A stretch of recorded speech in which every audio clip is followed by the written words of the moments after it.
What's up, ladies and gentlemen? Dude, welcome back. We are at Kingdom 875. 876 is out, and 876 is hella good, but we gotta go through 75 first before we go to 76. I know, I'm sorry, I've been a little busy. I just brought my son into this world, although it wasn't me, it was my wife who did all the work. I was just only there for support. And today's actually my baby girl's first birthday, so been a little busy, haven't been home, couldn't get a chance to go through it. So we are at it. Kingdom 875. We began this chapter with the High Shin unit rushing past the second line of defense. And we get Soan saying, "We'll head south and strike from behind at the enemy, stopping Kuokai's army so they can make it through and come assist."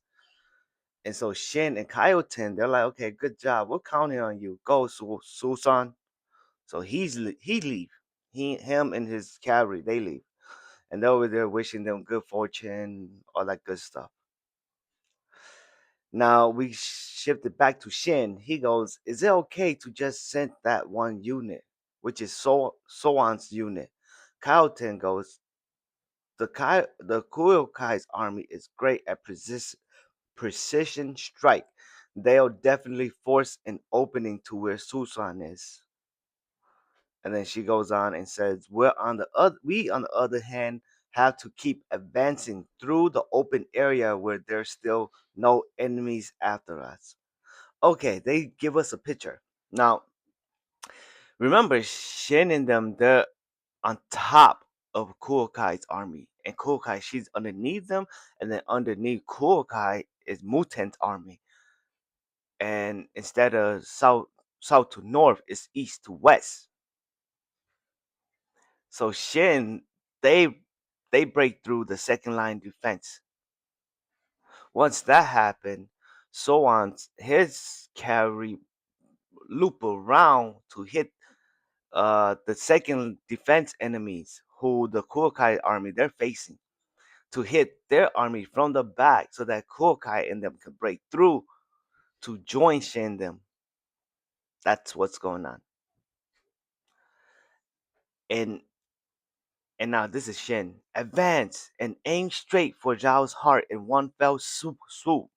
The High Shin unit, the all cheering. It's just the High Shin unit that broke through. After finally breaking through Riboku's defensive line, the High Shin unit now advances through open territory to Zhao's inner land. We get to see Zhao's inner land. It's a mountain called Makubi Mountain Range, and there's lookout. These mountain range, they have lookout. These lookout, they're just sitting there eating, talking, and what do they see in the distance? Smoke. It's a smoke signal.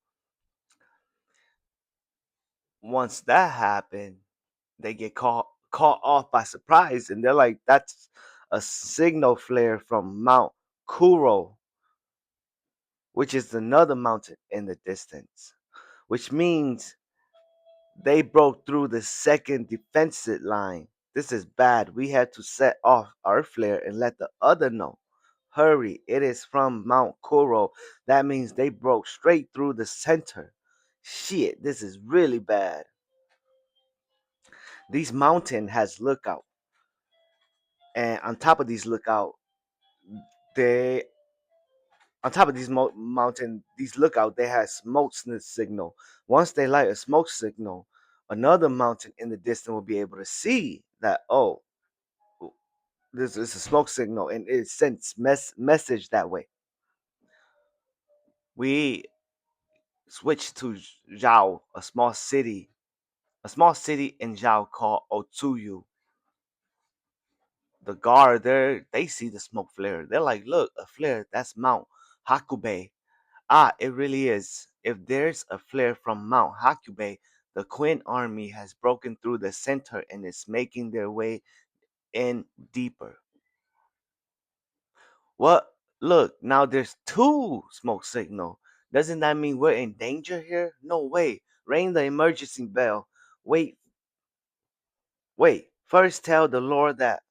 And then these guard, they get caught by surprise when they see the Hai Shin unit. Well, they see a group of soldiers in the distance rushing by.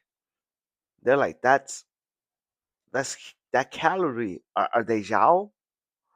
Wait, they're not. They have the enemy's flag. Enemy attack, ring the bell.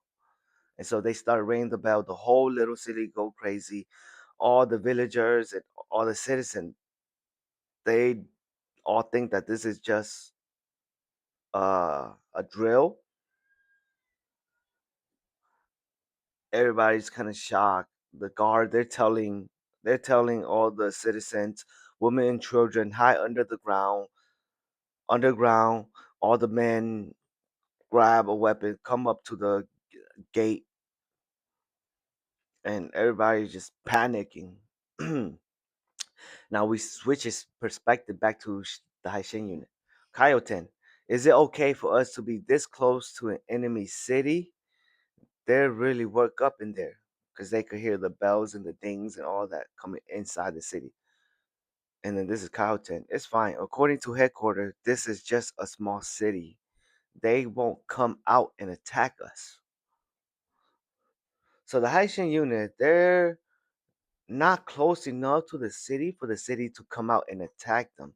But at the same time, they're close enough to see and hear what's going on.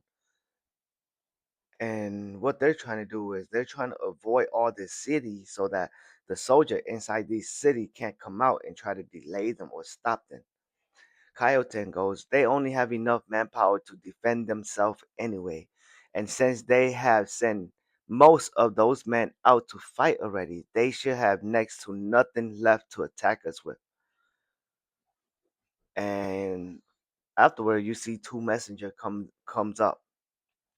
Report, there's a largest city ahead to the left, but no sign of an enemy there. And further ahead, there's a large wooden area. We're searching for any enemies there, but likewise, it appears empty. Kyoten, this is, and then she goes, just as we thought in this war, Quinn sent all of his forces, but Zhao has used up every soldier they have too. Riboku bet everything on his primary and secondary defense line, so there's nothing left inside. So Shin, he goes, so that's how we were able to break through, huh? And then Kaoten, she goes, of course, we still have to avoid the largest city while we advance. The most dangerous one is deeper on the right, Buan. Riboku set up himself as lord there. And so everybody's kind of shocked, like, hey, that's Riboku City? Yes, but it's deep, deep beyond those plain and mountain. And you see some plains and mountain in the back. And moreover, Buan in particular should have given Riboku all of his manpower for the war. In other words, right now, and then they all realize, yes, but they get interrupted. Oi, Coyote, I get that we're riding momentum here, but if we keep going like this, we'll get separated from our troop at the back. And our main force is our infantry. It was Garo that interrupted them. And so Carlton go, Garo, I know that the cavalry have to scout ahead for enemies to ensure that the infantry can advance unharmed. But we now know that there aren't any. So like Garo said, we should slow down a bit and rejoin the infantry, Shin. And then Shin goes, sure, I'm gonna go ahead a bit. And he's like, sure, you guys do that, but I'm gonna go ahead a bit. And they're kind of like, what? Hey, wait, Shin, wait. And then Shin goes, I can't help it. And he has a serious face on. He's staring into the distance. I mean, it's obvious. We're the first one to ever set foot this deep in these land. So now it's all hitting them like, oh shoot, we are the only Queen soldier that has been this deep inside the Zhao. Yeah, that's true.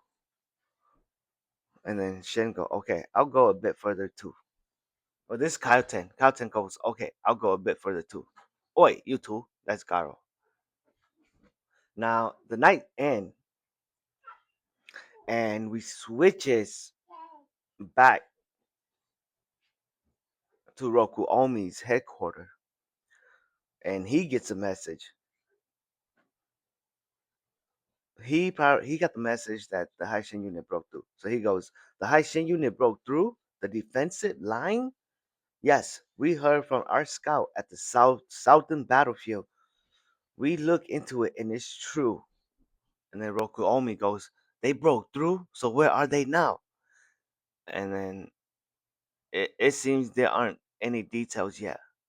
But the Zhao army is engaged with the Kukai army and the Gakukai, and thus can't chase after them.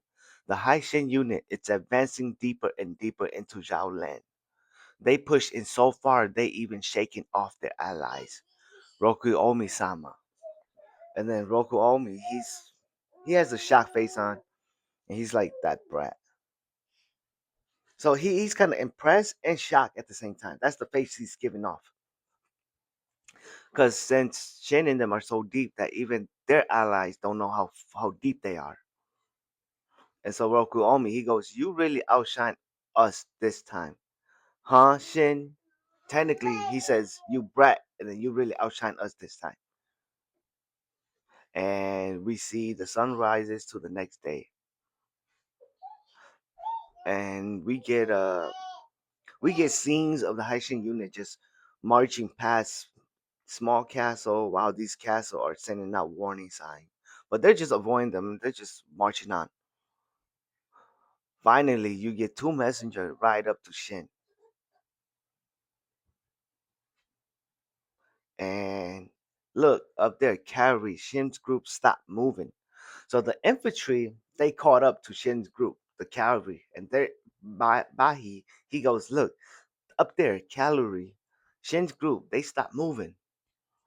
And now all the foot soldiers, they're like, why did they stop moving? Is this the enemy? Did the enemy finally appear? Get into formation. Advance. So they start moving towards the cavalry. But the cavalry is not moving, they're just sitting there. Everyone follow Commander Sugan. Everyone in front of Commander form a vanguard. Bai San. And so once they caught up, they realized why the cavalry stopped. Shin, the cavalry, the foot soldier, the Haishin unit, they're all staring into one giant fortress. Bahi goes, a city? It's huge. It's unbelievably huge. Seriously, what is that, Shin? Shin goes, that that city, that giant city, that's Catan, the capital of Zhao. And now they're all shocked. And Bahi goes, is this real, Shin? Yeah, we did it. We made it here. This is Shin. Shin screaming, yeah, we did it. We made it here. We're here, High Shin unit. And they all cheer. In a chapter, turns out they're at the city's footstep, the capital's footstep. In a chapter, 876 will be out real soon. No, right, right. No, right.